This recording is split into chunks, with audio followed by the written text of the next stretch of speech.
In this presentation, you'll be learning about virtual presentations and how you can have more effective video conferences. First, imagine that you need to make a business presentation, but there's one big difference. The big difference is your audience is standing behind a wall. Imagine trying to tell something important by talking over the wall to someone that you cannot see and probably have never met. As you can imagine, both the presenter and the audience will feel uncomfortable.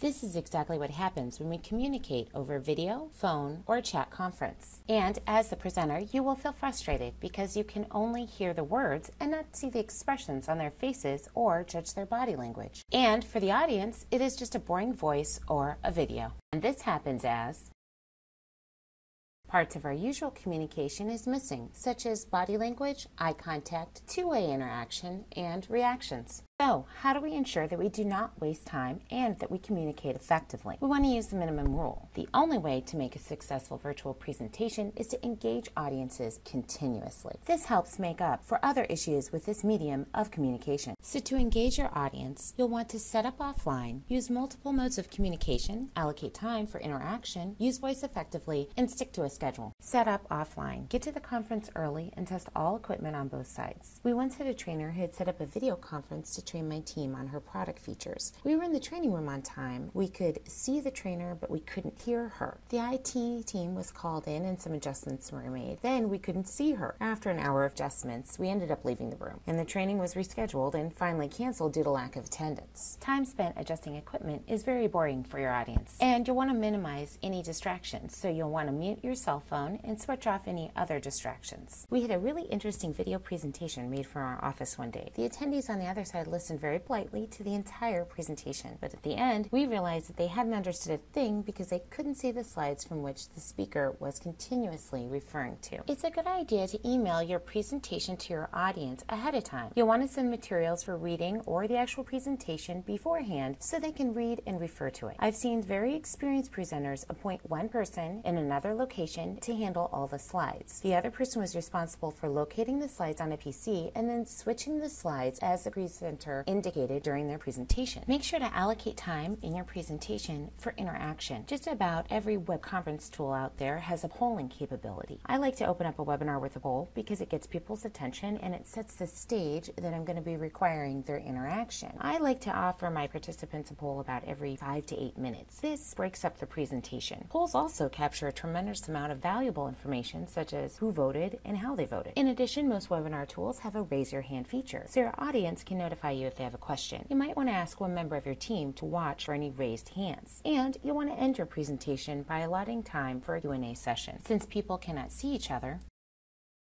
and if people cannot see each other, they tend to speak at the same time. This can confuse the presenter. So this is where the raise your hand feature can come in handy. Or you can utilize the chat feature and ask your audience to message inquiries over the chat.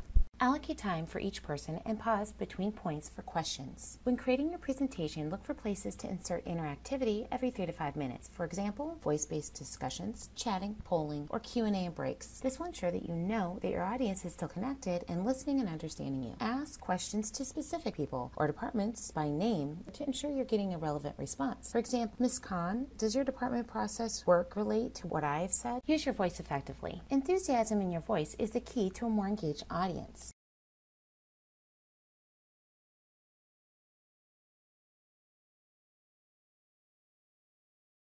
Here's a tip to appear natural. Make someone sit in the room with you and actually present to them. So if you're doing a virtual web conference, you could actually have somebody sit in on your presentation and present to them so that you appear more natural. On video, if you're doing a video presentation, you'll also appear less stiff and the audio of your voice will become more enthusiastic. Create a schedule and stick to the time limit that you set. Lay out in advance what you'll discuss so that it doesn't become a free-for-all and go in all these different directions. So you can better control your meeting time, you may want to take other discussions to other modes like a follow-up email or say a one-to-one call after your virtual meeting. Finally, a conference call does not end the presentation. Oftentimes, for a work conference, what you'll want to do is follow up with minutes of the meeting to confirm understanding on both sides. The minutes should contain presentation highlights, answers to questions, and decisions taken. On chat or audio conferencing, you never know if your audience is listening to you or maybe chatting with one another. A follow-up mail with a recap ensures that you and your audience are clear about what was discussed and concluded. To recap,